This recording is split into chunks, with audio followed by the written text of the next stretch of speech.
Hey, everybody. Hi, guys. Well, from Salt Lake City, Utah. It's Thank God I'm Atheist. The podcast. I'm Frank. And I'm Dan. Coming up today, stop being jerks, people. We're going to talk about online forums, various forums, in-person forums. We're going to talk about how to talk to people. Yeah. Or something. Yeah. Well, nobody ever taught us. No, here's Our the thing. parents didn't teach us how to behave on Facebook No. or Twitter. And no one taught them either. No. There are problems out there Yeah. in the cyber worlds. Well, yeah. Anyway, we're So- gonna talk about communicating. Yeah. It's very exciting. It is very, very, very exciting. But before we do that, I'll launch in. I got a thing here. Oh, okay. So, there's been a tragedy in our community recently. Okay. Noted atheist and author Victor Stenger has passed away. I've never actually said his name out loud before. Stenger has passed away at 79 years old. Oh, no. A noted author, considered, and I'm trying to say this non-dismissively, the fifth of the four horsemen of the new atheism. He was never. Why must sort it of, be phrased that way? I don't know. Literally, that's not my thing. Everybody else calls him, puts him in. I mean, every article I read about He's him. a vice horseman. Yeah, exactly. He's the color guard of the four horsemen. I don't know. Anyway, Nonetheless. yeah. I mean, you got your Dawkins, your Harris, your Dennett, and your Hitchens, and then they were sort of considered they were the new atheists. the standard bearers yeah. of the new atheism. He is certainly in those echelons. All right. This is a man who was prolific in his writing. A ton of books, right? Like 12 or 13 books just on atheism? Yeah, just on, or on, I mean, he was a physicist, so Right. a lot of his stuff was sort of physics related. He had... But topic presented in ways that appealed to atheists. Indeed. Okay. And a lot of them about debunking Christianity or theism in general. So he, some of his titles included Not by Design, The Origin of the Universe. That was, I believe, his first book. Has Science Found God? The Latest Results in the Search for Purpose in the Universe. He did some interesting stuff. Things like Physics and Psychics, The Search for a World Beyond the Senses. That's a fantastic title. Yeah, Provocative. Isn't it? Yeah. I mean, and I think Makes that you want to read it. I think that was the one that got Uri Geller, the famous psychic, so uptight that he actually sued Stenger and Prometheus Books, claiming that he had been defamed. The suit was dismissed, and Geller actually was ordered to pay the court costs of that. So, okay. so I mean, just a luminary of our movement, a man who was prolific not only in his writing but also in his speech making. He was a speechifier of some note. He also did some debating with several Christian apologists, William Lane Craig and some other fairly prominent ones. Okay. Just you know, a bit of a loss to our community, I think. Sounds like it indeed. Yeah, so he will be missed, and you know, and by the way, no slouch in the physics department either. I mean, A loss to physics as well. As to indeed, atheism? his most recent work included helping to prove that neutrinos have mass. I think. But we already knew that. Did we prove it yet? Anyway, he's and I don't even know what a neutrino is, really. I don't know. I know what they are in Star Trek. That doesn't count. Anyway, so passed away at the age of 79. By all accounts that I have read, a pleasant fellow, a good guy, and someone who was helping our movement. So, via con Dios, Mr. Stenger. Or not. Well, I'd be Better to not. I just thought that was kind of a funny thing to say. Anyway. Moving on. Oh, all right. Yeah, it's isn't there the wasn't it Kurt Vonnegut that said something like the best thing anybody could ever say about me when I'm dead is he's in heaven now, or something like that. Yeah, exactly. Or the funniest thing, or Right. I can't remember what the quote is exactly. Anyways, all right. Let me move along. I have the story of what sounds like a lovely little church. Oh. In it's the St. Michael and All Angels Church in Uffington, Lincolnshire, in the UK. And they the worshipers there want they need a place to serve refreshments. Okay. They were looking where are they going to have their tea? Where are they going to set up tea? For their church. Sure. So that members or attendees of the church can have some refreshment afterward. Sure. So their idea was to use the very lovely altar at the front of the church. I love it. As the place around which to congregate and enjoy some conversation and some tea. Sure. Lovely. Somehow this became an article in the Telegraph. It seems to be a rather localized dispute between the parishioners and their and the people who run the church. I don't know that it is, though, and I'll tell you why. Here's the thing. I went to the chapel in the Tower of London.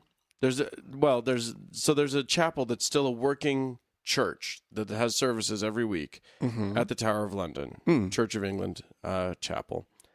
And I was and there's a whole bunch of like notable people buried in that chapel. And so I was just sort of looking at all of the things after the service. And I went up and I was looking at things up sort of in the area of the what did you call it? That area? With the altar? The altar. Yeah. So I get up there and the priest immediately goes, excuse me, sir, please don't go up there.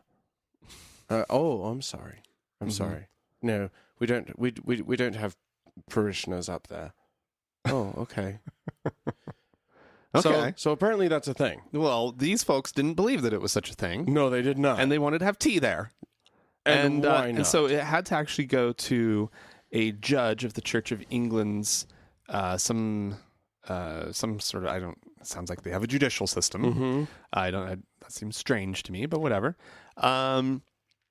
This Mark Bishop, this judge in the church, decided that the altar could only be used for worship and not for snacks. The ruling, he ruled that an interchangeable use for the altar was certainly not acceptable. He said a decent table of wood, stone, or other suitable material should be provided in every church or chapel for celebration of Holy Communion. Oh. He added, the table as becomes the table of the Lord shall be kept in sufficient and seemly manner and freed and from time to time repaired, and shall be covered in the time of divine service with a covering of silk or other decent stuff, and with a fair white linen cloth at the time of the celebration of the Holy Communion. Well, it's clear. The rules are in place. They are there for a reason. I have to say, I just pulled up the Google Street View of Uffington. It's Dibley. Oh, is it? If you've ever seen the show The Vicar of Dibley, it's this tiny little town. It's actually adorable. Well, and the church is like the only thing in it. Yeah, and I'm assuming that, does this look like it matches the church? It's a lovely little altar area. Really cute little church. And the church is like the only thing delightful. that they've got going on. Oh, really adorable. Yeah. But yeah, it's like 4 streets, this town. I just love I don't know what it is, but just like, it's kind of well, what it is for me is it's who doesn't understand that this altar is like supposedly a holy place and could never be used for something like refreshments. It's not that kind of table, right? But what it says is that the people they're not throwing too much mysticism. They're not throwing too much, they're not giving it too much power, right? Right. They get together, they celebrate their little services, they do their thing, they sing some songs together, and then they just want some tea. Right. And that's clearly all we want. It's a ledge. Why can't we put it? It's there. Why not? I want my fucking tea. And who wants to have to pull out a folding table? Right. It's not the kind of church that has like a little hall, a little fellowship hall or something. Mm-hmm. Well, and I'm guessing that their vicar doesn't allow them to just go into his little vicarage, his little office. Stay out of there, Uffingtonites. I just thought that was really cute. They want tea. No tea. You get no tea. I'm going to take us to Florida. Okay. This is a Winter Garden City in Florida. Okay. And they I found this reported in two places. One was Hemant Mehta's blog, mm-hmm. and the other was the Orlando Sentinel. They reported it slightly differently, but basically the dealio is that a man had the what? I'm sorry. The ding dong dealio. Okay, proceed. I just wanted to make sure I heard you correctly. Yeah. Okay, all right. A man was attended this a meeting of the city commissioners. He was in the audience, and the mayors called on everyone to please rise for the invocation. And this man did not rise for the invocation. The transcript of the video goes as such. What's amazing is that the guy starts his prayer, and like the first word into the prayer, the mayor stops him and says, hang on a second. Not everybody's risen. We're waiting for everyone to rise. The man says, sorry, are you waiting for me? Yes, sir. I don't have to. Well, we appreciate you may rise or you may leave the room as we give our prayer and our pledge of allegiance to the flag. I don't believe I have to do that. Thank you. I believe you have to. And I love that on Hemant's blog, it says, I believe you have to, and then in brackets it says unintelligible, which makes it sound like he says, I believe you have to go fuck yourself. But that's not, I don't think that's actually what he said. Anyway, he didn't rise. They didn't press it for the prayer. Okay. So dude gives the prayer. Mm-hmm. And then the mayor again turns to this guy and says, well, now you stand up for the Pledge of Allegiance. And he's like, no, I don't want to. Now, sir, please stand while we do the pledge. Please stand. Children have to do it in school, too. Yes, they don't have to be here. This is respect for our country. I understand that, sir. You have one of two choices, sir. You may please stand for the pledge. You do not have to say it. Please stand. I don't have to do that. Okay. Somebody in the audience says, just stand up, man. And then the mayor says, I'm asking you to either stand or please be escorted out as we do the pledge. It's just not fair to our troops and people overseas, sir. It's not fair. It's not fair. It's And by that point, he's like called over a police officer. Oh no! And instructed the police. The cop says, "What do you want to do? Do you want to stand or leave?" Those are the options. Yeah. So he left. Does a mayor rule over those chambers like a judge rules over a courtroom? I don't know. I don't know that he has the authority that he thinks he has. Well, the cop seems to think he does. Well, I mean, it's his boss, right? Right. Asking, and there is this sense of like public decorum or whatever. Like you could say that this guy was disrupting the meeting or something. No, right? The mayor was disrupting the meeting. Right. Exactly. So So the FFRF has written a letter to the city Saying you can't do that. saying the government may not force citizens to stand for the pledge, and government officials may not ask citizens to stand for prayers or say prayers themselves. And my understanding is that there is going to be a bunch of people that are going to go there for the next meeting and sit. Good. That mayor. The way that the Sentinel, that the Orlando Sentinel reports it, mayor orders police to remove men who wouldn't stand for Pledge of Allegiance. Oh. They skipped the prayer thing entirely. Yeah. Which is suspicious to me. Also, where Hemant didn't name the guy, Hemant used a pseudonym for the guy. The Sentinel was more than happy to point out that one city manager identified him as Joseph Richardson, and then known troublemaker. A lover of seats and chairs. Right, exactly. Refuses to stand. He actually owns a chair factory outside of town. Butt sitter. He's so disrespectful.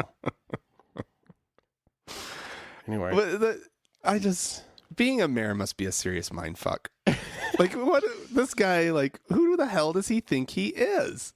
He thinks he's an administrator of a city. Yeah. He's an elected official. He's not the protector of the moral values of the town or the enforcer of patriotic attitudes. But isn't that sort of like, I mean, first of all, it's probably a pretty small town, I'm going to guess. And all Christians believe that they are guardians of respect for Christianity. Because their Christianity is under attack, Frank. It's under attack. I don't know if you know that. Here was that attack personified. Right. By a man sitting at the back of the room. Attacking Christianity. Mm-hmm. I don't know if you know that, Frank. You may not be paying attention, but I know what's going on in the world. You can't pull the wool over my eyes. That's amazing. I love it. I absolutely love it. Winter Garden, Florida has a population of 34,000. Winter Garden. I bet there's a lot of old people there.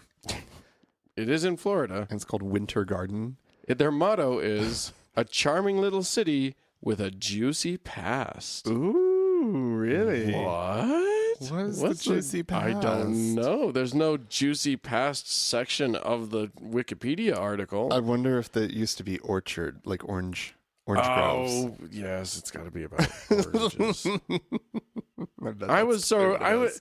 Yes, you wanted there to be like right. some scandalous Prohibition era thing. Mm-hmm. You know, it was known for its brothels. The speakeasy center of Florida. No, you're right. It's where the just headquarters of fucking juice.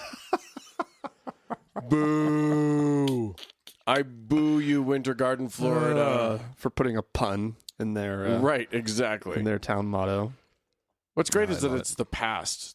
You don't even do juice anymore. Shut up. Well, to make the town, they had to rip out all the orange groves. Right.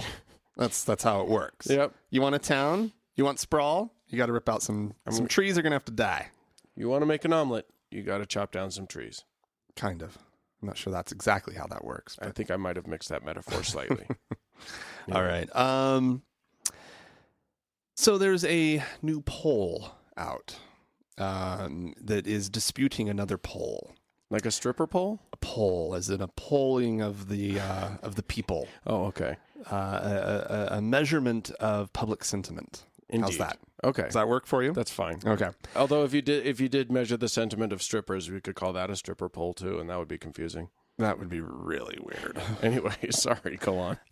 So not too long ago, the Lifeway Research poll was conducted, or whatever, that showed that the numbers of people who wanted to see the under God removed from the Pledge of Allegiance was actually quite a low number, quite a low percentage of the population. It's let's see, what percentage was it? I can't find it. But it was very, very low. And it's kind of, I think, when I read the article before, in fact, it wasn't this article. That's why it was structured differently. Crap. Well, that's good prep work. Well, I pulled up an article about it, then I skimmed it real quick, and it had right. No, I'm with you. But anyways, so what ended up happening was the American Humanist Association found the numbers to be suspect, even though they were sort of in the range that I would have just accepted. Right. Okay, it's not an issue that anybody really cares about. So they decided that they were going to issue a new poll, and that they were going to instead of just blankly asking people, "Do you want to remove under God from the pledge?" they decided that they were going to inform them in advance of the history of when the under God was added, right, and under what conditions, what situation was the United States in at the time, and it was the Cold War, right? It was the McCarthy era, right. Red Scare type stuff, exactly. It didn't appear in the poll or into the pledge until 1953, right? So actually quite recent, because I mean the pledge really became it doesn't predate the 1900s, I don't believe. Like I think it really only initially emerged in the early 1900s, and it became a cute little thing for school kids to say. It wasn't really, nobody really took it all that seriously. But then once people put under God into it, and we were living under, the Cold War, sentiment in the country really sort of started to shift, and it became this celebrated thing. In fact, now, like the story you just mentioned, there's a sense of almost compulsory recitation of it, right? That it's like, you're an American, you fucking say this thing, right? Well, a lot of people don't like the fact that it says under God, right? So after educating people, they found that 34% of respondents approve of removing the phrase from the Pledge of Allegiance, which is fascinating. A little over a third of the people, with just a little bit of information, right? Just a little bit of information. Right? Like, that's not time to settle and mull and think it over and public education campaign and a long... Now, mind you give them discussion. time enough, and what they'll do is they'll rationalize their previous position and change back. That is possible. But this poll at least indicates that with just a little bit of education on the matter, that people could be convinced that it's useless. It's not even the original pledge. Right, exactly. Personally, I think the pledge itself is moronic. Yeah. Because you're pledging your allegiance to the flag. Do our international listeners even know what we're talking about? The Pledge of Allegiance? Americans have this Pledge of Allegiance that all of the chillins the little kidlets are supposed to say and I've always found it very weird. I guess we've talked about the Pledge of Allegiance before. Right. But I find it so bizarre. Again, it's recited to the flag itself. It's I pledge allegiance to the flag of the United States of America and to the republic for which it stands, one nation under God, indivisible, with liberty and justice for all. And of course, it used to say one nation, indivisible. Right, which makes more sense. Under God. Yeah. But nonetheless, so it's just a funny thing. I wonder if more people would be inclined to change it. To remove the under God if we could prove that God doesn't live above us. He lives around us. One nation adjacent to God. I think that'd be good. Neighboring. We just can't find any evidence that he lives above us. I just don't. I feel like there's a problem there. What if he's below us? What if he lives in the earth? Then we're in trouble. Gaia. Right? Yeah. Yeah, then what are we saying? I don't know. Well, I mean, that's an interesting poll. I mean, more than anything, what this shows, ladies and gentlemen, is that the wording of a poll matters. Oh, yeah. And that's why the poll, a Fox News poll, is going to get wildly different results than an MSNBC poll, because they're going to be asking the questions in a different way. And if you bother to educate the people on the thing that's important to you, you Right. can highly skew the numbers. Yeah, exactly. Yeah. Well, and the other thing, I mean, it's interesting. Like neuroscience points out things like if I say, give me a word that rhymes with bog, people will come up with whatever. What would you come up with? Log. Okay. But if I say a sentence before that has in it the word collar, flea, and leash, Oh. and I say, give me a word that rhymes with bog, you will say dog. Right. Like the studies show that once your brain has been prepped for a certain answer, Primed. you are there. Mm-hmm. And that's what's just going to come. Okay. It's that sort of thing Yeah. with the polls. Don't ever believe polls. I think I love polls. What are you talking about? they're all wrong. They're all wrong. All right, whatever. It's Benjamin Disraeli's thing about there's 3 kinds of lies: lies, damned lies, and statistics. Anyway, this is an interesting little news tidbit, a little bit of news. In New York City, they have a large St. Patrick's Day parade. Probably not as large as Chicago or Boston, Right. Okay. but a big one. It would It- have to be. It's a very important parade. This year, there's a change. Oh. This year, there will be gays and lesbians marching under their own banner for the first time ever What? in New York City. St. Patrick's Day parade? Hmm? The St. Patrick's Day, the Catholic holiday. Well, technically, the Catholic Church is not involved in the organization of the parade. Of course, they would never go against anything that. What's really fascinating about this is that Cardinal Dolan, who's the cardinal over that area, his response was basically very like his boss's response, which is, it's not for me to judge. Basically, what? Let's see. I had an actual quotation from Wow. I wonder. it. He said, Not for Dolan to judge. Well, no, he didn't say He's that. one of the He didn't- judgiest people around. Right, but he didn't say that. That was me putting words in his mouth. Here's what he did say. He said that the parade committee has continues to have my confidence and support. So the parade committee that made this decision, they clearly did it with his knowledge. And it's okay. What he did say was, quote, neither my predecessors as Archbishop of New York nor I have ever determined who would or would not march in this parade. Yeah. But have always appreciated the cooperation of parade organizers in keeping the parade close to its Catholic heritage. Okay. He continued by praying that the parade would continue to be a source of unity for all of us. Well, all right. Now, I think that's fascinating. That is fascinating. Pope Francis has changed the tone. Though he hasn't changed any policy, he has changed the tone of the Catholic Church, and he's sort of extorted the clergy of the Catholic Church to be far less interested in culture wars and far more interested in embracing humanity. And I think, if people are saying, well, it's all talk and there's no evidence that anything's happening, I got to say, this to me points to the notion that something is happening in the Catholic Church.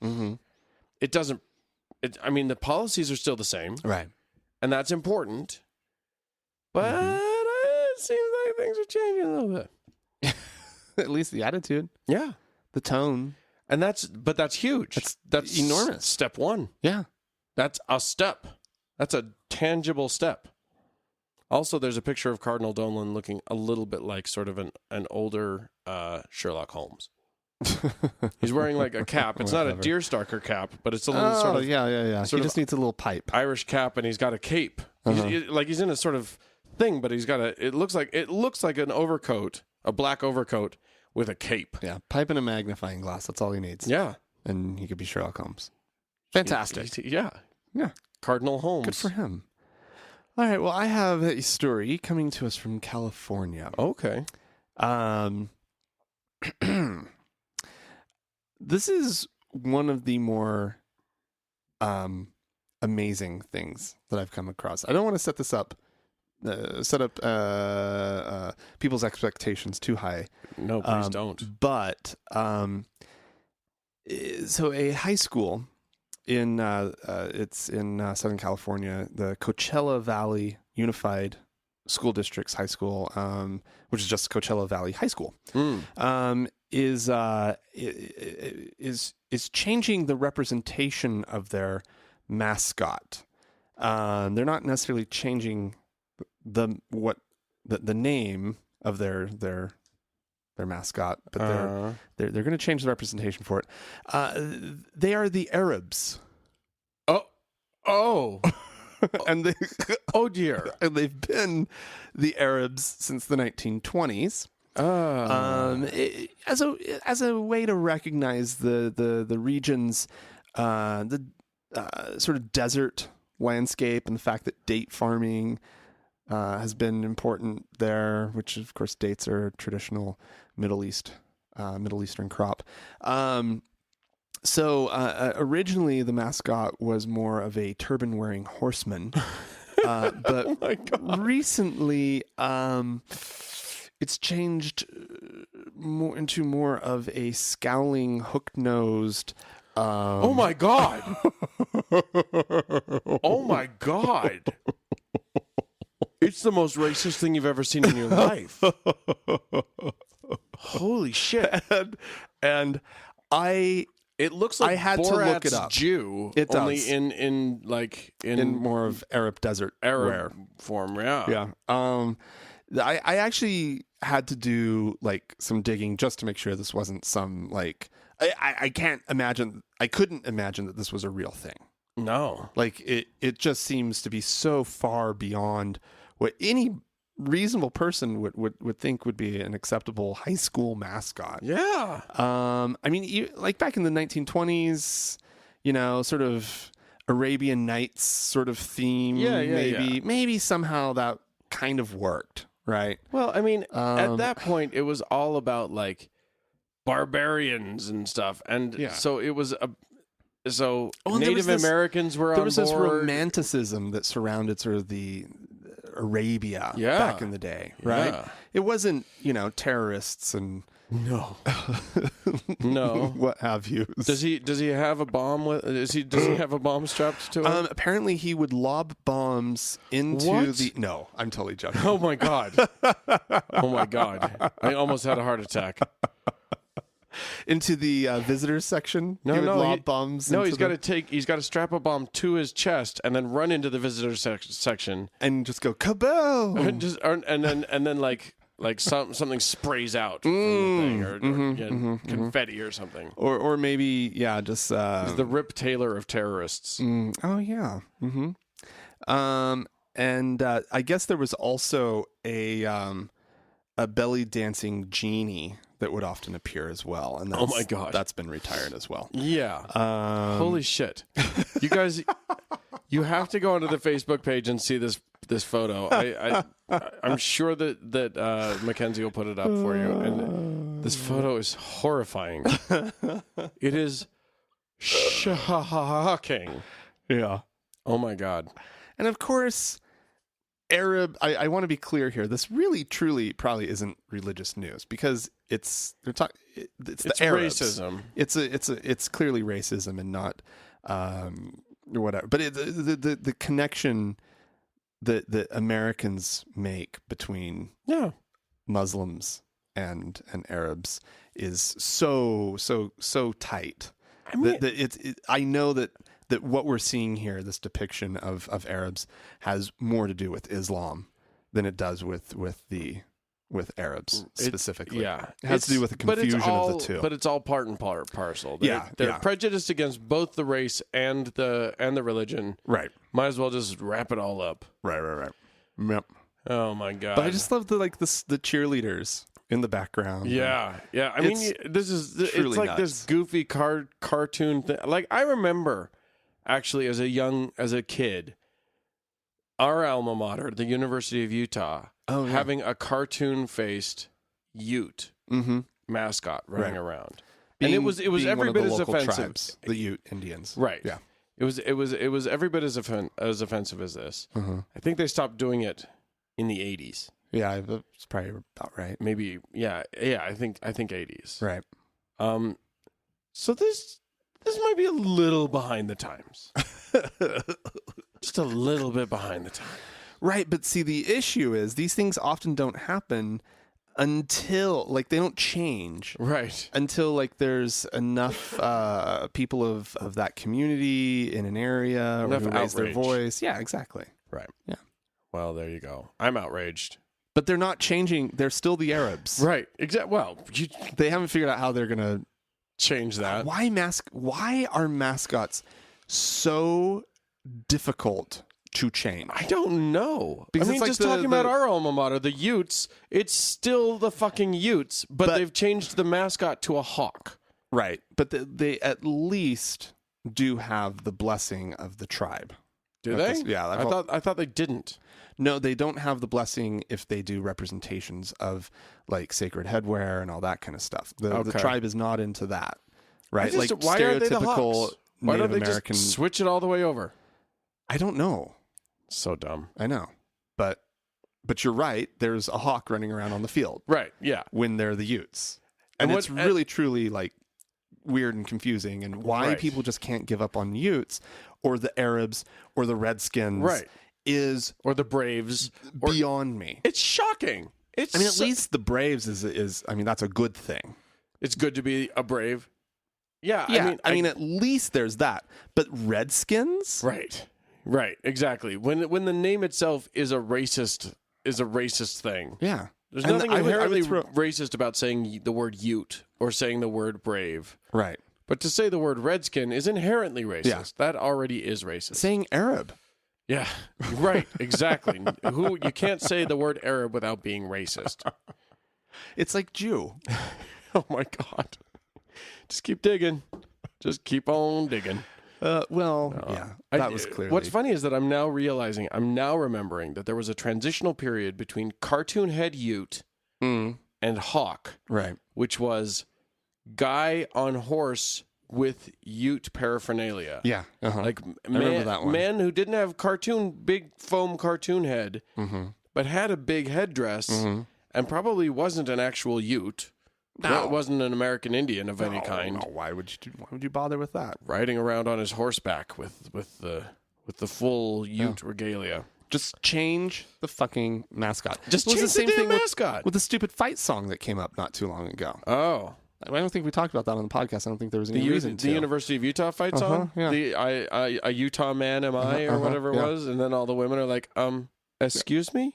And our co-eds are the fairest, is one of the lines. Right. And it's like, the fairest? Yeah. And you're calling out the co-eds? What? Right. What are we doing? What is this song? Why are we doing a misogynistic song? And they wanted song? to change, like people in the student body, wanted to change, 3 or 4 words. And you had all these people, alumni, who were just like, no, and current students who were like, I love the fight song as it is. It's a tradition. Right. And it's like, we're not actually, don't get all defensive. We're not actually saying that you're misogynistic or racist. You. Right. Right. We're just saying that this song can still be the song. We just have to change a couple words, and then it's nice and it's fair and it's a good representation of who we are. The thing is, traditions are only useful as long as we still believe in the values of those traditions. Right. Like racism, slavery was a tradition for a long time in this country. But we can't use that to say we should bring it back. Because who the fuck cares about what the tradition was? Right. The fact is that it's wrong. So if the tradition is wrong. Anyway, if you have any comments about that or anything else on the show, please don't hesitate to let us know about it. You can email us at podcast@thankgodimatheist.com. Or you can leave us a voicemail at 424-666-8442. That's always fun. Or you can go to the Facebook page or the tweeters. That's facebook.com/TGIAtheist or just at TGIAtheist. If you're on Twitter. And the website is thankgodimatheist.com. Very difficult to find. Yes. All right, we're going to take a quick break. I don't know that we need to even introduce this except to say that it's that nice, who is it, Brian Fisher? Yes. There's clearly a correlation between lesbianism and obesity, so much of a correlation, unquestioned, that the federal government is spending $3 million taxpayer dollars, your dollars and mine, to explore this serious, serious health problem among lesbians. Remember, this obesity thing is so important to Michelle Obama. She is retooling every school cafeteria lunch menu in the land. They've got to meet her specifications because she is determined to stamp out obesity. Well, I would suggest if Michelle Obama really cares about obesity, she should be out there leading the charge against normalizing lesbianism. She should be in the head of a campaign to convince women not to get into lesbianism. Her slogan ought to be, fight obesity, go straight. He raises some very good points here. Well, okay. Dan. First of all, his thinking is unassailable. I think you can't get around the fact that if you want to fight obesity in the United States of America, you've got to start by targeting the lesbians. Well, I mean, clearly. I mean, he's not the first person to point out that lesbians tend to be a little rotund. No. And there is a portion. I'm sorry, that was even inaccurate. Right. There is a portion of the lesbian community that is a little chunky. I think that but there's a good portion that is not. Oh no, I know. Boy, we have some friends who are the most in shape lesbians. They could kick Fisher's ass and then some. Yeah. No probably should. problem. Yeah, he probably needs it. He probably needs to have his ass beat by some lesbians. But it is interesting. I mean, I think he's probably referencing there was a study done that was that was trying to sort out why lesbians do seem to have a higher obesity rate. Yeah. Than straight women. Than their. But I mean, I'm sorry. I'm guessing that you're going to find, if you look, that gay men. Mm-hmm. Have a lower obesity rate than straight men. It's just the difference. I mean, for whatever reason, there are more chubby chasers in the lesbian community. They like it. They like a little cushion for the pushing. That's what they want. Well, yeah, I don't know what it is. And I don't know that we need to even get into that. No, of course not. The whole point, of course, is that Fisher is a tool of epic proportions. He is amazing. He's ridiculous. I think that it is fair to say, though, that if he went out there, or if he convinced Michelle Obama to go out there and just fight the good fight of getting the lesbians back to straightness, which apparently it's that simple. You just tell them to be straight, and then they're straight. Yeah, fight obesity, go straight. Right. Yeah. And then once, it's not easy. It's not easy to quit smoking, and it's not easy to lose weight. But part of the first step in losing the weight, ladies, lesbies, is first you gotta go back and get you some man. Yeah. Get you some man meat. Yeah. And that's the first step. That's step why one. gays are so fit. Because there's two men. Yeah. Boom. Yeah. Fitness. Uh-huh. So Fisher. So unfortunately, heterosexual couples can only hope to ever be so fit. Yeah. I mean, obviously, we're going to be better off than the lesbians because there's a man involved. But we're not going to be as well off as the gay men. No, clearly not. So really, Fisher should be advocating. So what Fisher is saying, taken to its logical conclusion, is that all straight men should go gay. So they can be more fit. So they can be fit. That's to prevent obesity. Mm-hmm, mm-hmm. So fat men, you should go gay. Uh-huh. Fat lesbians, you need to go straight. Unfortunately, there will be fewer men for you now because they're all going gay.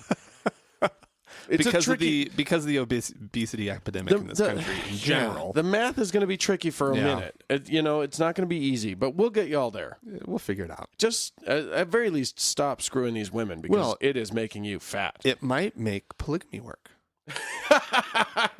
That's true. Is Fisher actually advocating for polygamy? Well, at this point, it's the only logical conclusion that I think we can come to on this. All right, then. Let's Okay. There you have it. Heard it here first, folks. Sure. I think we can safely say that Fisher is advocating for polygamy and for men to go gay. Yeah. Okay. Those are the two things that he's advocating. For your health. That's for your health, everybody.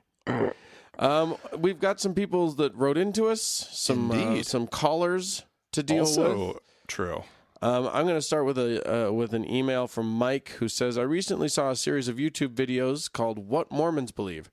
I believe they stole our title because we used to do segments called What Mormons Believe. Those assholes. Anyway, it's a woman explaining to the public certain beliefs of Mormons. While watching the first video, I assumed she was about to poke fun at the irrationality of the LDS gang. I turned out to be wrong. She seems to be involved in public relations for the Mormon Church. To get to the point, on one video, she brought out her brother to discuss the fact that he's a gay Mormon. Oh, no. He has chosen to remain celibate as God wishes. He went on to assure everyone that he has not been brainwashed. Just wondering if Mike says, just wondering if either of you have seen the videos and what you think of them. I think they were posted a year ago, so you may have already mentioned them. To me, it's quite upsetting. I just want to tell this guy that this is what brainwashing looks like. He even mentioned how appreciative he is of people, that people have wished he'd leave the church and find someone to be with. Stuff like this really angers me. Well, Mike, homosexuality is just difficult when it comes to Mormonism and many other religions. Mormonism is interesting in the sense that their official policy is to hate the sin but it's okay as long, but homosexuality is fine as long as you don't ever act on it. Yeah. Yeah. Which is the same as saying homosexuality is not fine. Right. But there you go. Well, because, you can have all the sex you want to inside the bounds of marriage, and you can only get married a man can only get married to a woman. Right. So, I mean, that's all they're saying. Mm-hmm. It makes perfect sense. Right. And then there are guys like my friend Josh Weed, who is married to a woman, but is openly gay. Which is really weird. Yeah. I mean, these are your options. If you want to stay Mormon, these are your options. They're not very good. I don't know what to tell you, Mike. That's just how it is. Yep. So there you go. Do you want to do a voicemail? Yeah. I've got one. This is a listener who also is responding to our discussion of what would happen. I think it was in the last episode of kind of some of the problems, the problems with polygamy if it were like an actual recognized marriage unit in legal terms. Right. Hey guys, this is Alina from Texas. I'm listening to your most recent podcast, and I agree with Dan when he talks about that he doesn't care if multiple adults want to marry into some kind of a legal government-recognized situation, and I don't care either. But Frank makes a really good point about the legality of it. So maybe there's 2 guys and 5 women, and they all want to be legally married to each other. It becomes kind of murky. And then with the cohabitation, my understanding is a lot of times what happens is these women who are the first wife that's legally married to the man will file as single mothers who don't work and receive government benefits, even though they chose to live this way with a man who's going to be the one male figure for several units of families. So I have concerns on both sides over my tax dollars being wasted on other people's choices. I think if you want to cohabitate, then there should be some kind of like a tax thing where I don't have to worry about the fact that you don't know how to make choices that don't affect me. And then at the same time, if you want to get married to each other, where do we draw the line? Since I also believe in gay marriage, okay, so 10 guys being married to each other, and what if we throw in a woman there, and who's married to who, and who gets the right? I had thoughts on this, and I was curious what yours were. Hope you guys are having a great end of summer. Well, thanks, Alina. Yeah. We all have thoughts, I think, on this. Yeah, I think so too. I I mean, gotta say, in terms of who can marry whom, I'm all for people being able to have a contract with each other about who's taking care of each other, and I don't care if it's adults and they're entering into it, and they need to work out the legalities of their arrangement themselves. I think it's interesting the point that you brought up about welfare and about women filing basically as a single mother when in fact they look at it as they have a husband. yeah. That's an interesting question. And I don't know I mean, at this point, it's so freaking rare that I don't know even that it would be worth our legislators' time to come up with laws surrounding that. Yeah. Because it's such a tiny, tiny, tiny portion of our population that does it. Yeah. I don't know. But I mean, if it clearly, became a larger portion, I don't know. Maybe we should make them marry if they're going to cohabitate. But that just seems stupid too. I don't know. well, if it's more out in the open, I think hiding something like like that is obviously harder to do. Right. And defrauding the government and whatnot. Yeah.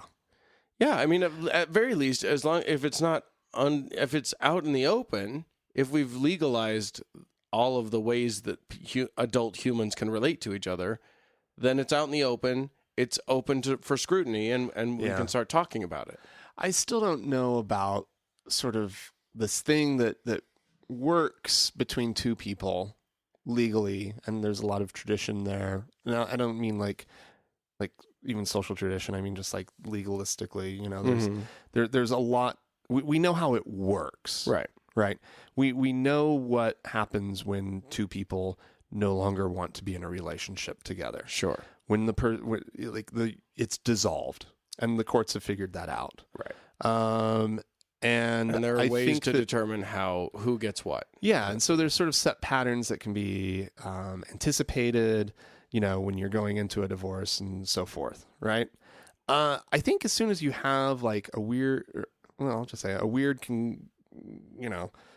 3 men, 2 women, whatever thing, 7 people, doesn't even matter the gender of anyone. That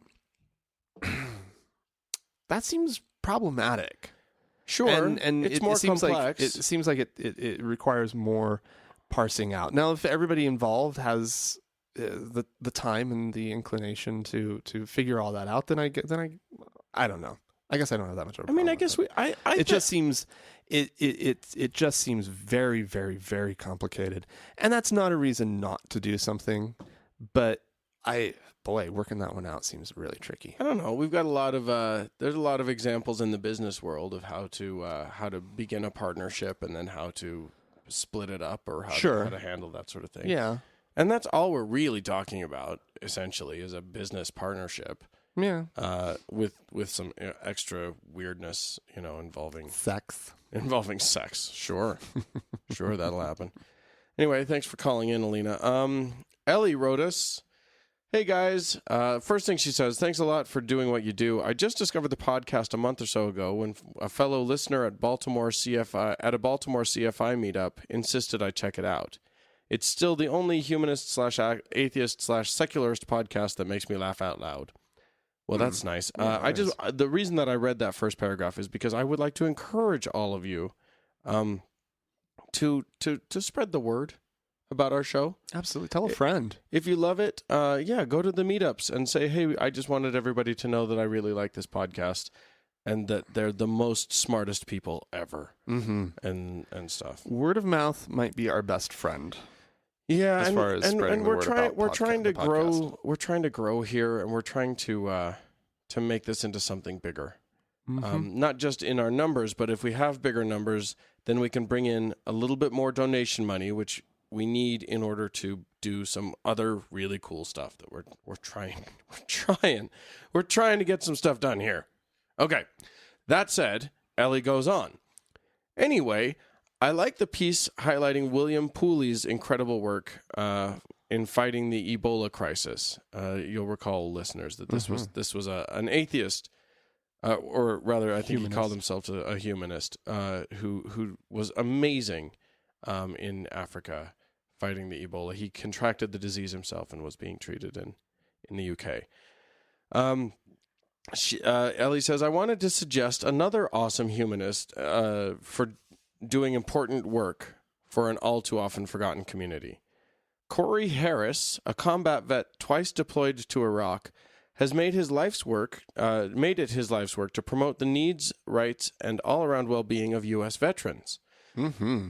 I'm fortunate enough to call him a friend, having met him in the midst of an ickier part of his job, lobbying Congress at the Secular Coalition for America's Lobby Day. But if you ask me, his most commendable work takes place on the ground in Arizona, where he's conducted numerous outreach campaigns, in particular for the benefit of homeless female vets, whose stories we almost never hear. Here's the kicker. He does it all without even an ounce of the threat of eternal hellfire. Who'd have thought? Yeah.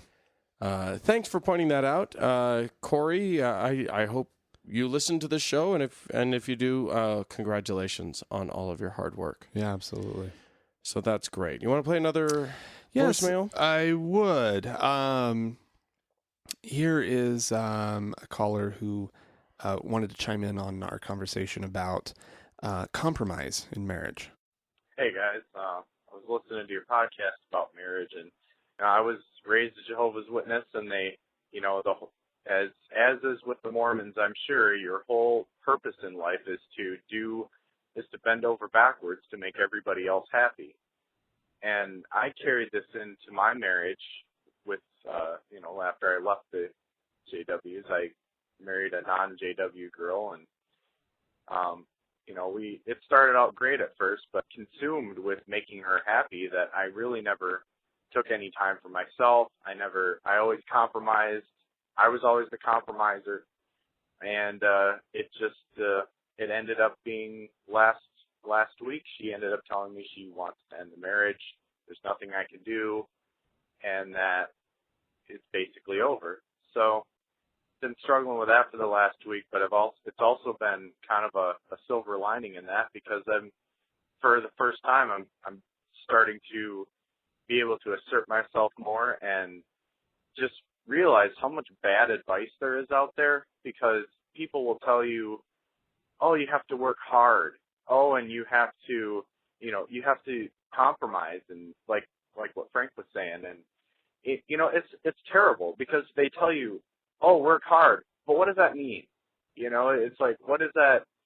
What do you actually do to work hard at your marriage? It's like, oh, it takes work. Did you think it would be easy? I'm like, no, I didn't think it would be easy, but no one ever told me what I was supposed to do, So I think the main lesson I learned from my marriage was just you have to learn how to make yourself happy first before you even get married. If you can't make yourself happy, you can't make anybody else happy.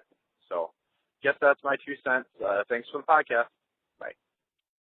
Well, thank you. Yeah, thank you for that. And sorry to hear about your that's divorce, your troubles with your marriage. But it sounds like you're in an interesting and positive place. I just want to say, you know what? Okay, hey, first of all, you're so right about this whole work thing. Everybody says marriage is work, and frankly, whenever I hear that, I'm never like, I don't flash on happiness. I hear whenever you hear marriage is hard work, you flash on like someone like, pushing a boulder up a mountain or carrying a load of bricks on their shoulder. Like, marriage is hard work. And that's so the wrong way to think about marriage. It is hard work, but the truth is, okay. I've been thinking about marriage a lot lately, which was why we did the segment last week. Mm-hmm. And what I've come to, the sort of my current favorite metaphor about it, is that the work that's involved is not hard work as in, oh, how am I going to deal with this person? It's hard work in the sense of like you're building something, you're creating something beautiful. It's the hard work that an artist puts into something that they believe in. You know, an actor preparing for a role, or a painter who puts in hours and hours and hours, but it's in service of creating something wonderful. And I think that marriage and I think that marriages should be a creative act, should be an act of building something exciting and beautiful and happy. Right. And that's the work. Yeah. I mean, I've never been married per se, but I am getting out of a 3-year relationship right now. Yeah. And and I think the thing that I can really sympathize with is that when things aren't working, right? When the relationship has stopped functioning, Right. and you have to. It's not easy, right? No. And it is a labor, and it is something that the ability to work on the beautiful thing that you're building, it's not really there. And when it ends, when relationships aren't currently functioning, right? If things have devolved to the point where it's, you can't work on the good stuff. Sometimes it is just, you're just trying to fucking get through it. Right. And of course, I'm not in the best place to be giving any kind of advice at the moment, because my advice would be just don't do it. But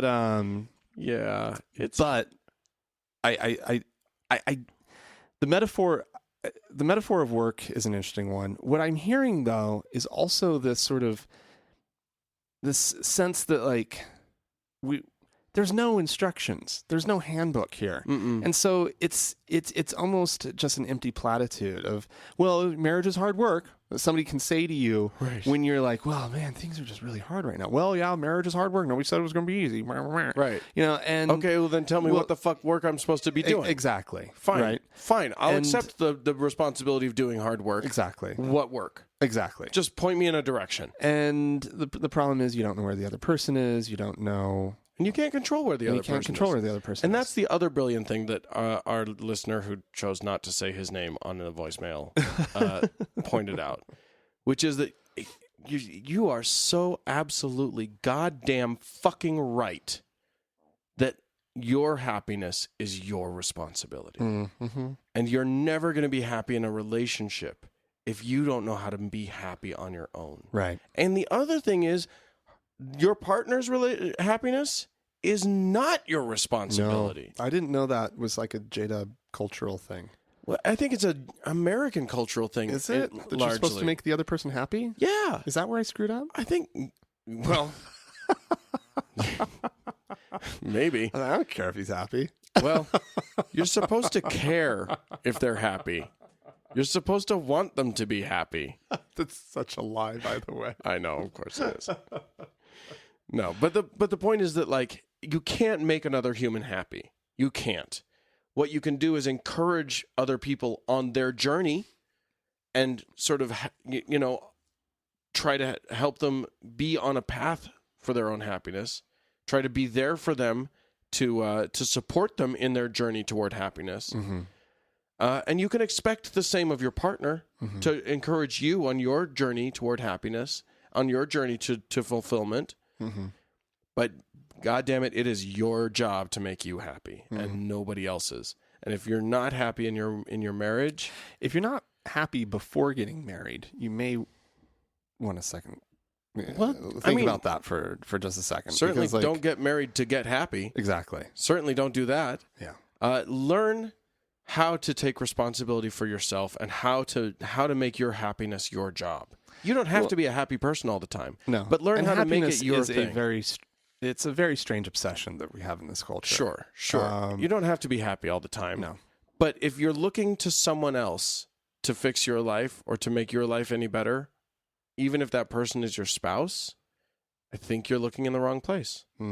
And you're I think you're absolutely right that's not the place to look. So sounds like this guy's got a great journey ahead of him. Mm-hmm. He's thinking in some really powerful good ways. Mm-hmm. And we wish you well. Yeah, indeed. I am Angie wrote into us. I guess I'll read the whole thing. Although I was once a full-blown temple-married, gospel doctrine-teaching, pioneer stock Mormon, I've been an atheist for 16 years now. However, it occurred to me while I was listening to your recent podcast on resigning that, in truth, I have merely been an inactive member for 16 years as far as the church is concerned. So I've been flirting with the idea of resigning, but I had some serious hesitations, as much as I desperately desire your atheist card. And you should. It's a fine, fine thing. First, I must admit that somewhere in the back of my mind, I've been hoping for a way to get a big fat refund on about 21 years of tithing. Unfortunately, that's never going to happen. Gone. She says, maybe by falling on hard times and getting the bishop to pay my mortgage? Well, okay. Arrange for some hard times. Mormons are unique. Right, exactly. Or just claim hard times. It's not like they can verify it. I'm guessing that I can't just file for a retroactive reimbursement or anything. Nope. But all kidding aside, my biggest concern is your mention of the church rescinding diplomas from BYU. Yeah. I have a BS in microbiology from BYU, and although I may not have become well versed in the intricacies of evolution as they pertain to humans, I still feel that my degree is valid. What is the real scoop on this? Can they seriously do that? I guess that what I'm saying here is that if you want to convert me to your resignation mission, I'm going to need a few more discussions, particularly the one on keeping academic credentials. Well, that's true. They have the option of revoking your degree, but I've never heard of them doing it just for resigning from the church. Exactly. And here's the deal: if you got a job right now and you're using does any employer ever call the university and say, "Excuse me, does this woman really have a BS in right. whatever biology it was?" They do if you're right out the gate. Yeah, like if you're entry level or whatever they do. But right. if after that, I can't imagine. No. If you've been working yourself in the workplace, if you've been working in the field for any amount of time, you're okay. The only issue could possibly be if she wanted to do another degree. Right. Down the road. Right. And that again, I think your point of just you resign from the church, you're not a high profile individual. Right. You're not doing anything, you're not going out of your way to make the church look bad or anything like that. They're not going to get all crazy and vindictive and just like they probably won't even make the connection that you went to BYU. Yeah, it's not even I don't know. I've never heard of that. We can't guarantee any of this. This is not legal advice that we're giving you or anything. We're just I'm trying to think through. The only person that I've ever heard of who got a degree from BYU and then had that degree revoked, and I've only heard of it once. I'm sure it's happened more than once, but the only person that I've ever heard of was the guy that did the Hot Mormon Missionaries calendar. That's right, he did. The guy that did he did a returned missioary hot. Like sexy it was bodies, a pinup calendar. Pinup calendar. Yeah. And the LDS Church got just a little bit miffed about that, and they revoked his BYU diploma. Yeah. As long as it didn't seem like he was doing much with it. No. Besides making some posters. Yeah. Yeah. I mean, so if you're planning on making money by associating the church with homos, you might be in trouble. Yeah. Other than that, I think you're okay, but I don't make any guarantees. Yeah. You may want to just look into that. One more step, just look into it. Or we might want to ask some people. I don't know. We're pretty lazy. Yeah, we may not do that. Probably won't. All right. And I've got another voicemail. Okay. You remember the whole Dawkins thing? Yes. Where we told Dawkins to shut up. Yeah, we told Dawkins to well, no. What we said was, A, you're not allowed to use Twitter because you're bad at 140 characters, and B, you are a de facto mouthpiece of a larger movement, and so when you wade into really controversial shit, you make us all look stupid. Exactly. So this caller had something to say about that. Hey guys, this is Jim from Washington. I'm calling about the the Dawkins situation, his comments. And correct me if I'm wrong, but wasn't he answering a question that was asked of him? If not, then hang up on me, I guess, or delete my message. But it seems to me that having an abortion, which is not something you should take lightly, is the moral thing to do if you have a severely deformed fetus or a Down syndrome fetus. What's worse, a short, brief period of pain or a lifetime of suffering? And I think the moral thing to do is for the parent to suck it up and take the hit on that one. You're obviously going to feel guilty and ashamed and horrible for having to have an abortion, but shouldn't you take that one for the team and not make that child live a horrible, tormented life? I know if I had the choice personally to be mentally retarded, severely handicapped or disfigured, I'd much rather my parents have had an abortion. And so I agree with Dawkins on this one.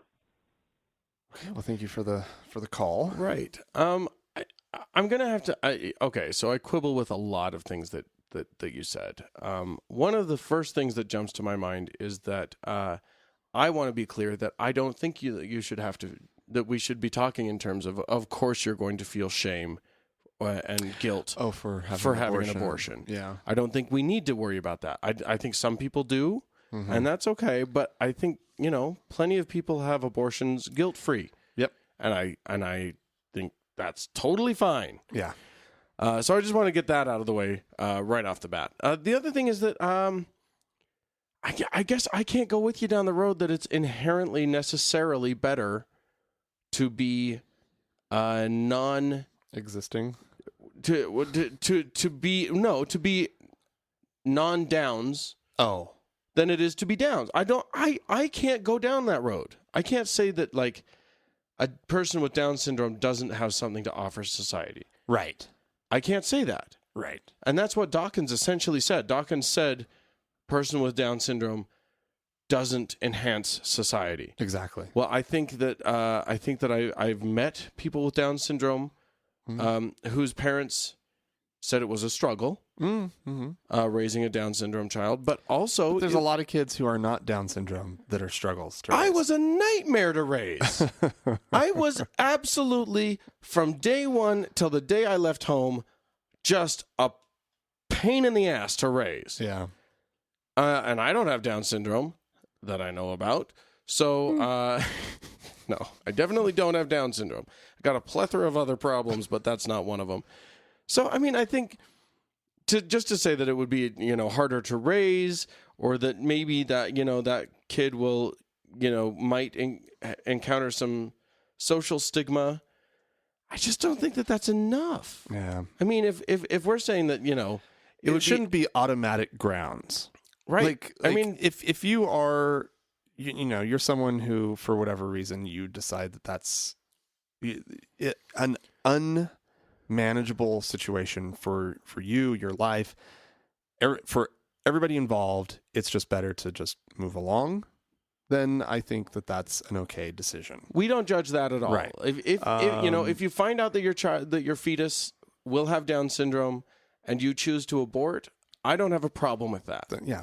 But to say that it's the correct thing to do, I do have a problem with that. There's a real issue there. I saw a thing on the internet just about a week ago. Some puff piece, some human interest story about a man with Down syndrome who's the proprietor of a restaurant. And everybody that goes in, he gives him a hug.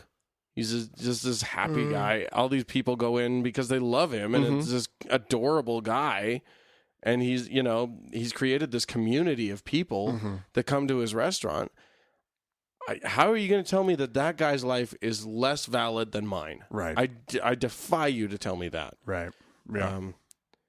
So there we go. Anyway, thanks for calling in. I mean, it's a conversation worth having, which is why we chose to play the thing. Yep. Anyway, I wanted to read one more email. So this is from Ron, who wrote in to say, I love the show, guys. I was hoping to give a shout out to my daughter, Catherine, who turned me on to your podcast. Catherine is a sophomore at university, and she and some friends just started the campus's first secular student alliance group. Now, I think she wrote into us, didn't she? Oh, yeah. Yeah, we talked to her. We did a thing. Anyway, their first meeting was this month, and it was a huge success. Approximately 25 people showed up, which is excellent, considering that the university only has about 5,500 students. Wow, yeah. FYI, Catherine also started her high school's first free thinker group during her sophomore year there. What? Keep fighting the good fight, girl. She's a serial He says, group starter. She is. He says, I couldn't be prouder of the woman you've become. Now, we don't normally do shout-outs, but I am going to say that Ron has become a monthly subscriber. Ah. So so shout away. I think he's earned it, the shout-out. Anyway, Ron, we want to thank you for the email. We also want to thank you for subscribing to the podcast. Absolutely. That's great. We also have a new subscriber named Angela. Thank you, Angela. Who is also a monthly subscriber.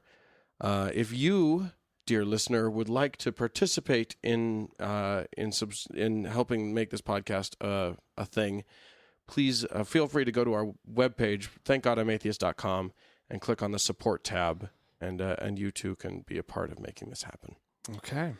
So, moving right along, what we were gonna talk about today, and we're not gonna make this a lengthy thing. We're gonna keep it pretty short and sweet. But we wanted to talk about comportment of oneself on the various social media. Yeah, out on the intertubes. This used to be a theme for us more so than lately. Sort of just the don't be angry.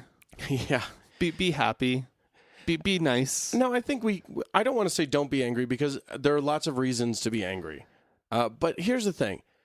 If everything that you say about your atheism in the public sphere, and I think Facebook counts as public sphere, but if everything that you say is a rant, I think you need to consider why that is. So here's what's brought this up. I'm on a few closed Facebook groups that are, just places for atheists to go, especially in Utah. These are largely ex-Mormon groups, or groups of people who have nowhere else to go to vent, or want to find the atheist community, right? Which is great, and I'm on board with that. And you know what? They vent there and they say all the things that they can't say. It's basically they're behind closed doors, so to speak. Right. Yes. And I think that that's fine. Yeah. But every now and then someone will post a screenshot of something that they've said in the public sphere out in the Facebook world. Yeah. And some of it's very disturbing to me. Really? Okay. Like, for instance, there was one person who posted a thing where, a relative of theirs had said, please pray for my grandson. He's in the hospital. Okay. And this person went onto that thread and said, prayer isn't going to do anything. Look at this. It's all about the doctors, and science is what's going to save your son, not prayer. Right. Right. Okay. Now, the sentiment I agree with entirely. But maybe But it seems so challenging a grandmother in a time when she's grieving. This doesn't seem exactly kind of a dick time move. Or place. It's kind of a dick move. Yeah. So I mean, yeah. Again, I think we as a community need to start asking ourselves: A, is this something to be really actually mad about? Right. Or is it something that we have a conflicting belief with another person, and that's okay? And right. B, what's the time and place? Right. Well, the problem is, I really think that it does go back to, and it sounds like a silly thing to say, but our parents didn't teach us how to behave on Facebook. No. Because there was no Facebook. Right. It's just like people are complete assholes and don't understand how to use their phones in public. Right. Because we were never taught etiquette surrounding these things. And I think that we're still figuring out what the etiquette is. Exactly. And so I think people get onto Facebook and they forget that just because it feels impersonal at times to be commenting on something, when you're on the receiving end of it, it is actually incredibly personal. Right. Exactly. Your space on Facebook is incredibly personal. The things that you post on Facebook, the comments that you get on them that's your personal space, right. in essence, owned by the Facebook corporation. Right. But nonetheless, we all have our little space there.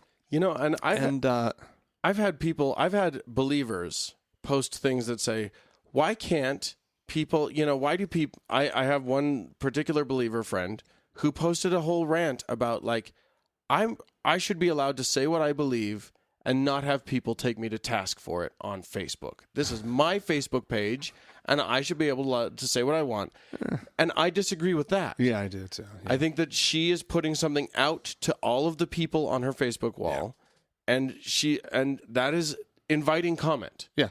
You don't get in a normal setting, you don't get to just say whatever and be like, but nobody gets to say anything about that. Exactly. If you say something, people respond. If you say something at a party, and you know who's in the room. You know who your friends are on Facebook. Right. And you like if you're at a party and there's a bunch of people and some of them you know really well and some of them you don't know very well, and you just spew out something about like, I think that everyone should have an abortion, then you can't not expect people to go, the risk of offending some people. Hold on. I have something to say about that. Oh, no. I wasn't opening that for comment. I was just speaking it. I was just saying that. How dare you respond to me? Right. I don't think that Who do you think you are? Do you know who I am? I beg your pardon? I was just saying that. Nobody speaks to me like this. Right. So I don't think that's what we're talking about here. But by the same token, I just wish there was a little... If you wouldn't say it to their face in a public space, then you probably shouldn't say it on the Facebooks. I just wish there was a little bit more social anxiety disorder on Facebook. I wish people would just shut the fuck up, stand in the corner, and not say anything. Well, or at very least, like, first of all, here's the other thing. If someone says something that's very, very, very religious-y, I always look at it like this. You're saying it to me. Mm-hmm. If I'm one of your Facebook friends, you are saying it to me. Yeah. So I have the right to respond to it. Absolutely. So if you're telling me I have to believe in God, then I'm going to say something to that. Yeah. I'm not going to be a jerk about it because I'm not a jerk. Right. But I'm gonna say, you know what? I disagree with you. That's an interesting point that you're making. Couldn't you back it up? Do you have any reason to believe that? Right. Or whatever. And I do, and I make a point of actually letting it be known, reminding my friends, there are non-believers who you're putting this out to, and you don't have the right to tell me what to believe, just as I don't have the right to tell you what to believe. I make it a point of gently reminding them of that, and often it stops. Maybe because I'm blocked. I don't know. Probably because you're blocked. Either way works good for me. It stops. But I'm not a passive-aggressive thing to do. Well, no, because it was aggressive-aggressive. I was very clear, and they did the passive-aggressive thing. No, that's what I'm saying. Oh, yeah. Their blocking of you is passive-aggressive. Would be highly passive-aggressive. Right, and that's fine with me. Whatever. I don't care that much.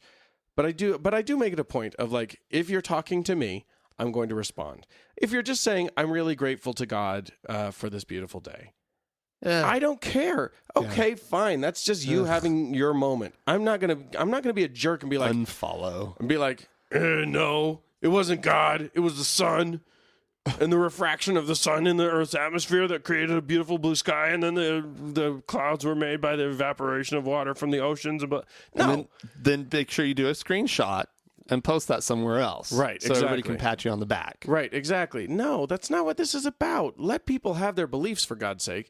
If they're like saying something that's a jerk thing to say, which a lot of people do, a lot of believers do, call them on that. You don't have to be a jerk yourself, but you can say, by the way, this is being kind of a jerk to me. This hurts my feelings, or whatever. Don't bring your feelings into it, Dan. Always bring your feelings into it. Feelings are the only thing that matter.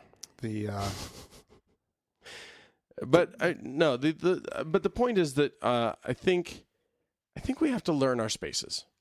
Yeah, and like you said earlier, we're still learning these spaces, and they're evolving, for Christ's sake.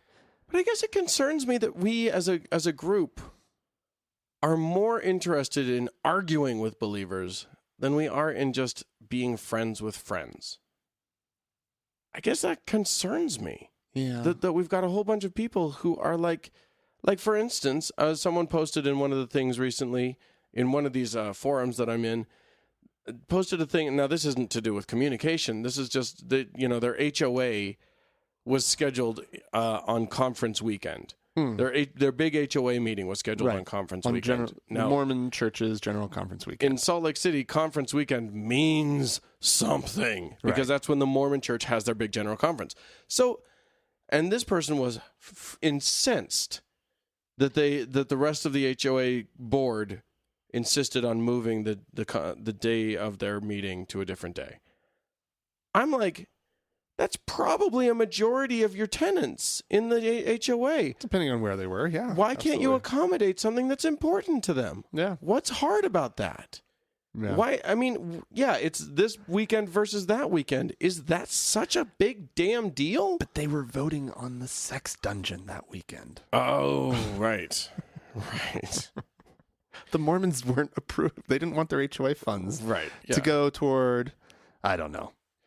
Yeah. And so that's what you do. You schedule the vote for when nobody can attend. Right, exactly. If they were doing that, then they're being underhanded, and I don't approve of that either. But, I mean, the point is... Although I would tip my hat to them. It'd be funny if they actually got their HOA to install a sex dungeon, sure. But, I mean, I think the whole point here is, like, at least can we just put out a call for people to ask themselves, is there a good reason for me to be going on this rant right now? Yeah. And the other thing I wanted to bring up really briefly, because there's just no point to going on too much about this, but I wanted to bring up really quickly that this, even within these groups, there are calls for greater civility. Yeah. And as soon as the call goes out for greater civility, the trolls just attack. And this is within the group. This is in-group attacking. Right. And granted, it's hard to call those people trolls because there's a name and there's a face. They're not trolls, actually. You know? They're just people who don't want to be tone policed. And I get that. I get that this is our group and we want to be able to say what we want to say. Right. But then and this happens all the time. Somebody will say, "Hey, why don't we be a little nicer, a little less angry?" And everybody goes, "Don't tell me how to feel. I don't have to be nice if I don't want to. This is our place." And then they start getting very, very mean to this person until the person quits the group. They bully them out. And then they call that person, they say that person has done a rage quit. They've raged. It was a rage quit of our group. And I'm like, you are the ones that were raging. Yeah. This person was not in a rage. This person was trying to not be in a rage. And granted, you don't have the right to police. Maybe they know that. Maybe it's a rage quit and they know where the rage is. Maybe they quit because of our rage. Maybe that makes me sad that we'll treat ourselves, that we'll treat each other that badly. Well, they're being bullies. They are being bullies, and that's not a good thing. That's not nice. Just because you're bullied doesn't mean you should bully when you're given the chance. Yep. So anyways, well, that's enough ranting, don't you think? Yes. About not ranting? My ranting gets raves. I've heard. Anyway. All right. Well, if you'd like to respond to any of this that you've heard today, you can do so by emailing us at podcast@thankgodimatheist.com. Right, or you can go to the Facebook page, facebook.com/TGIAtheist. You can go to the Twitter at TGIAtheist. Or you could leave us a voicemail. The telephone number is 424-666-8442. We love it when you do that. Hey, thanks to Mackenzie for putting together the Facebook page. It's very appreciated. And, of course, thanks to the Red Rock Hot Club for letting us use their music. Yep. And thanks to all of you for listening. We sure appreciate you. And we'll talk to you next week. Bye-bye.